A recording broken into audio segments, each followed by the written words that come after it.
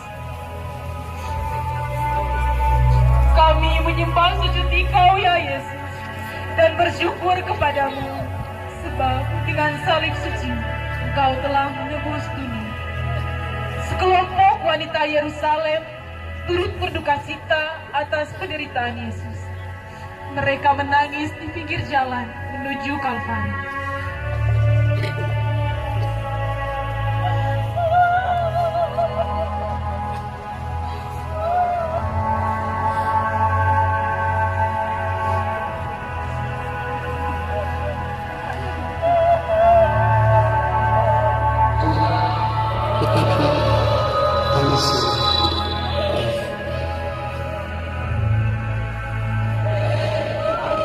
Dengan ini, Yesus menunjukkan bahwa karya amal lebih berharga daripada kata-kata dan air mata.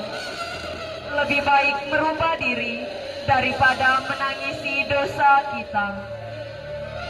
Kasihanilah kami ya Tuhan, kasihanilah kami. Ya Allah, ampuni kami orang berdosa. Salibkan dia, salibkan dia, salibkan dia, salibkan dia, salibkan dia, salibkan dia, salibkan dia, salibkan dia, salibkan dia, salibkan dia, salibkan dia, salibkan dia, salibkan dia, salibkan dia,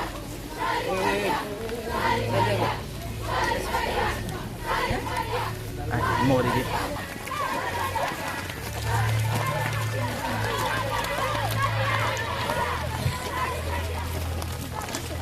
Perhentian ke-9. Yesus jatuh ketiga kalinya di bawah salib.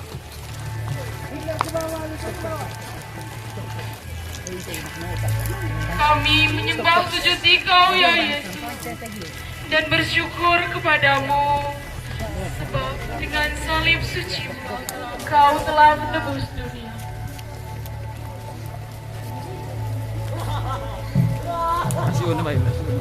Hei Mesias, ayo bangun! Cepat kematianmu sudah dekat.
Kalvari, Bukit Tengkorak. Jalan menuju ke puncak tidaklah mudah. Dakian berbatu dan berkelok-kelok menampakkan keganasan dunia bagi sang kasih. Dapat dipahami mengapa Yesus dapat jatuh sampai ketiga kali. Yesus yang telah lemah karena tidak tidur semalaman, didera dan diseret kemana-mana, harus menempuh perjalanan yang begitu berat. Yesus harus menjalankan semua itu karena satu hal, yakni kasih. Dan Yesus pun jatuh lagi untuk ketiga kalinya. Namun ia tetap bangkit dan berdiri untuk melanjutkan perjalanan. Ia harus terus berjuang untuk mencapai tujuan. Maka dalam kehidupan kita ini, ketika kita menghadapi berbagai tantangan zaman, sebagai pengikut Kristus yang perkasa, kita tidak boleh pernah menyerah, sekalipun harus jatuh dan harus bangun kembali. Marilah berdoa. Tuhan Yesus, karena kasih-Mu kepada Bapa dan kepada kami, Engkau harus menderita hingga jatuh berulang-ulang. Anugerahkanlah roh kekuatan kepada kami, agar kami mampu bangkit dari kelemahan kami, untuk terus berjuang menerjang tantangan hidup ini. Kasihanilah kami ya Tuhan, kasihanilah kami. Ya Allah, ampuni kami orang berdosa.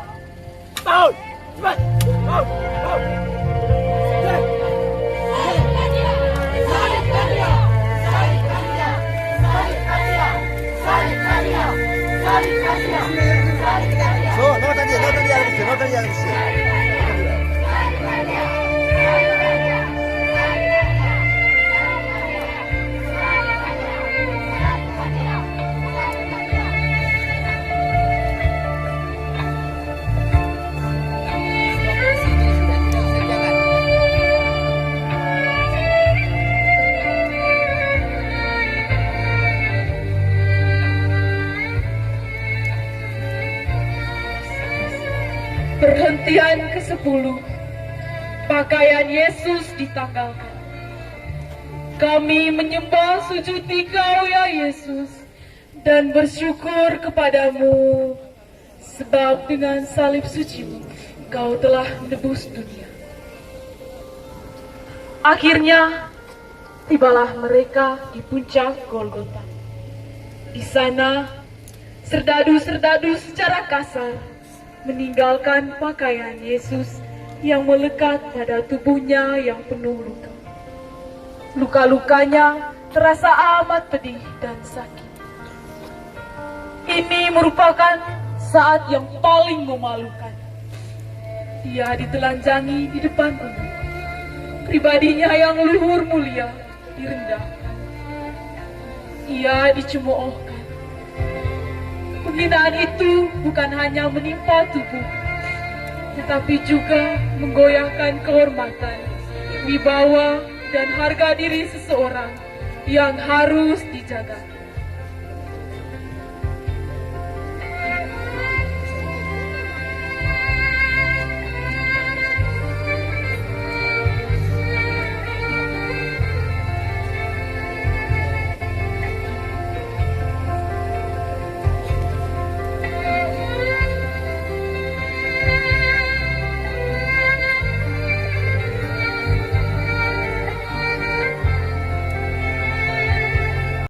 Yesus harus mengorbankan segala-galanya.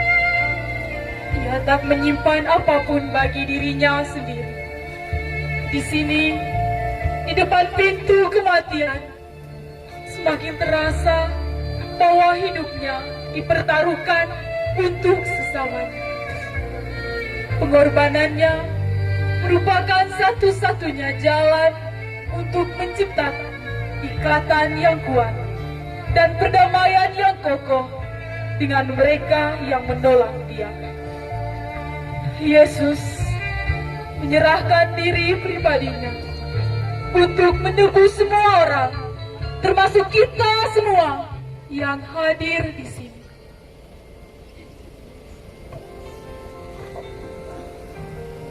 Marilah berdoa. Ya Allah, ampuni kami orang berdosa. Perhentian keras. Yesus dipaku di salib. Kami menyembah sujud Engkau ya Yesus, dan bersyukur kepadamu, sebab dengan salib suci Engkau telah menebus dunia.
Sekarang rasakan paku-paku ini akan menembus tangan dan kaki.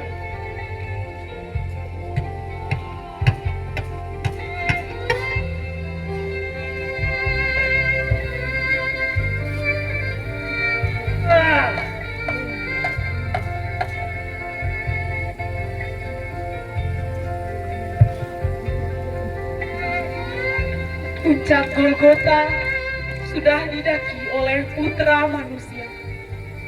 Dan kini tiba saatnya Dia akan dibantai di mimbar salib. Keringat bercucuran membasahi tubuh, dan darah meleleh seakan meminta dikasihi oleh makhluk. Namun makhluknya tega membiarkan tangan dan kakinya dipaku di palang penghinaan. Tangan yang selama 33 tahun rajin bekerja, sekarang dipaku oleh kemalasan manusia. Kaki kudusnya yang telah mengembara ke banyak tempat untuk menolong orang, kini dipaku karena manusia sering melangkah ke tempat-tempat hina, ke tempat ladang korupsi, ke tempat pelacuran, ke tempat perjudian, dan menjadi biang ketidakadilan. Oh manusia, mengapa kamu berbuat demikian kepadaku? Tidakkah kamu tahu bahwa aku ini Tuhan? Bapa, ampunilah mereka, sebab mereka tidak tahu apa yang mereka perbuat. Saudara-saudariku, memang jalan satu-satunya menyelamatkan manusia adalah dengan penderitaan Yesus di salib. Allah sungguh mengasihi manusia sehingga Ia rela mengutus putranya ke dunia. Betapa Tuhan baik kepada kita, sungguh mengagumkan bagi kita. Lalu bagaimana sikap kita dalam mengikuti jalan salib putranya itu? Apakah kita termasuk dalam kelompok prajurit yang bermain dadu untuk mengundi jubahnya? Mulut mereka digenggam kerakusan, kebencian, dan dendam membara. Ataukah kita termasuk orang-orang setia seperti Bunda Maria ibunya, Maria Magdalena, dan Yohanes? Marilah berdoa. Ya Yesus, tangan dan kakimu dipaku karena dosa dan kesalahan kami. Perbuatan dan tindakan kami yang jahat adalah paku-paku yang melukai dan menembusi tangan-Mu. Semoga kami semakin sadar akan kekilafan dan kelalaian kami sehari-hari.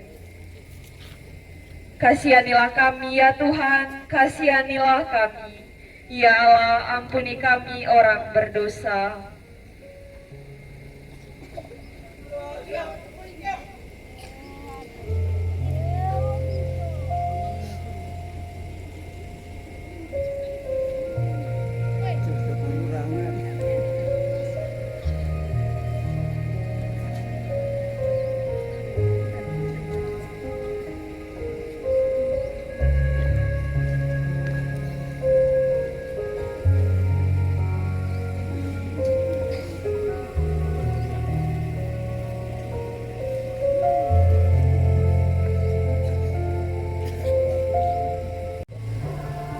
Ketika mereka sampai di tempat yang bernama Tengkorak, mereka menyalibkan Yesus di situ dan juga kedua penjahat itu, yang seorang di sebelah kanan dan yang lainnya.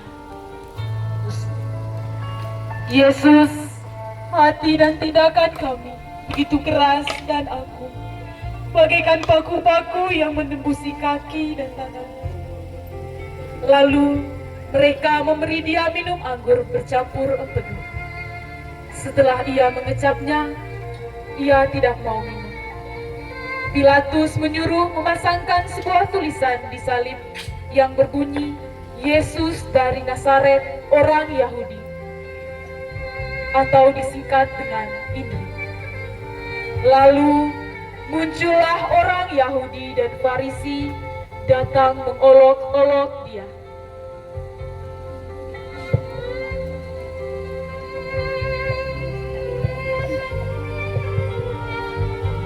Orang lain Ia selamatkan, tetapi dirinya sendiri tidak dapat Ia selamatkan.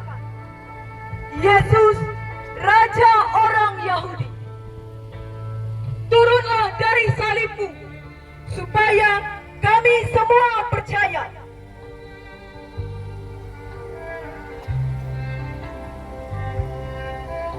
Engkau yang ingin merobohkan bait Allah, turunlah dari salib. Jikalau engkau sungguh-sungguh anak Allah, selamatkanlah dirimu dan turunlah dari salib itu.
Golgota, Golgota.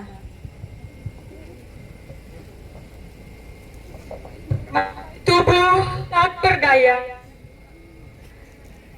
tersohor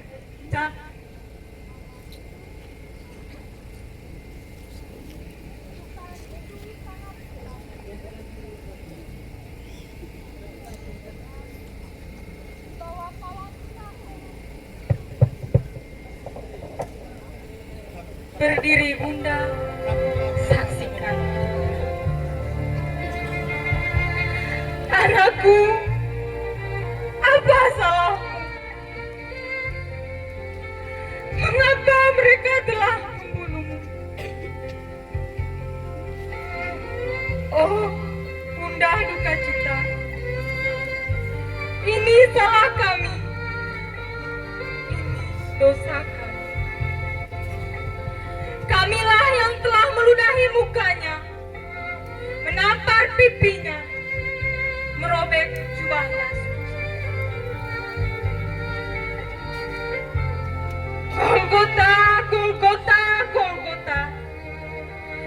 Terukir bualan cinta tetes darah, hapuskan dosa. Mengalun-alun bersama geliat tubuh. Golgota, Golgota, Golgota. Saksikan cinta Tuhan terucap dari bibir tertampar sernadu bengis. Bapa, ampunilah mereka, sebab mereka tidak tahu apa yang mereka perbuat. Dan dipalang. Mazmur-mazmur cinta berkumandang. Bapa, selesailah sudah.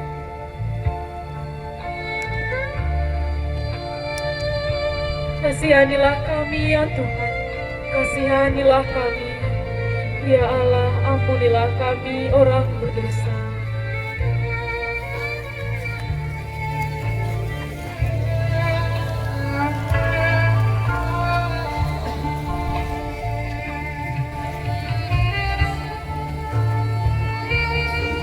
Perhentian ke-13.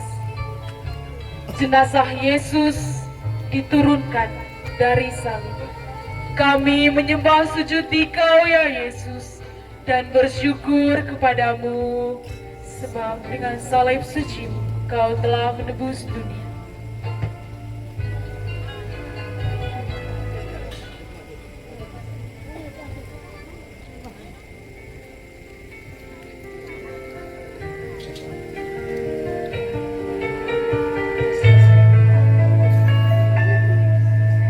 Sesudah itu, Yosef dari Arimatea, ia adalah murid Yesus, tetapi dengan sembunyi-sembunyi karena takut, meminta kepada Pilatus supaya ia diperbolehkan menurunkan jenazah Yesus.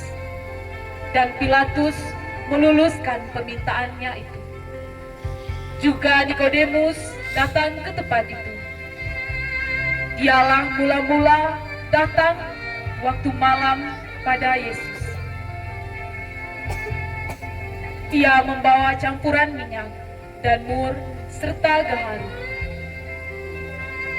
Kira-kira 50 kilo berat. Mereka mengambil jenazah Yesus, menggapannya dengan rempah-rempah menurut adat orang Yahudi. Di sini dibenarkan sabda Yesus bahwa benih yang ditanam harus mati dahulu agar dapat menghasilkan buah.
Marilah berdoa. Ya Yesus, segala kesulitan merupakan juga benih yang suci, yang menghasilkan buah yang melimpah. Karena itu, berikanlah kemampuan kepada kami untuk memahami serta menemukan arti dari kesulitan-kesulitan hidup kami. Kasihanilah kami ya Tuhan, kasihanilah kami. Ya Allah, ampuni kami orang berdosa.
Perhentian ke-14, Yesus dimakamkan.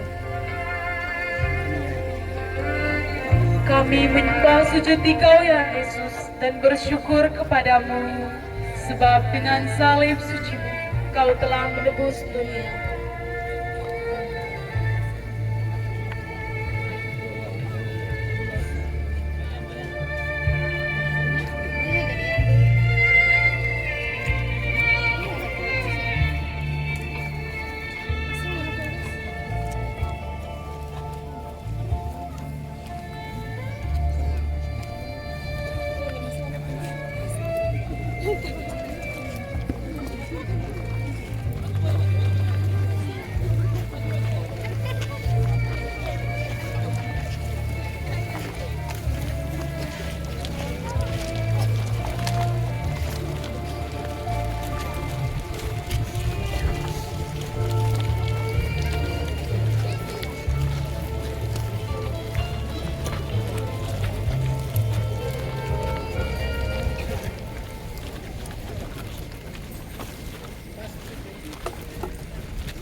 Kita semua diperkenankan masuk.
Marilah berdoa.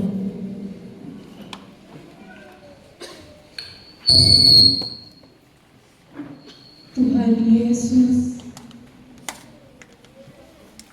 Engkau sendirilah juga mau merasakan kegelapan makam sebagaimana yang akan kamu alami. 3 hari lamanya Engkau berbaring di dalam perut bumi sampai dengan kebangkitan.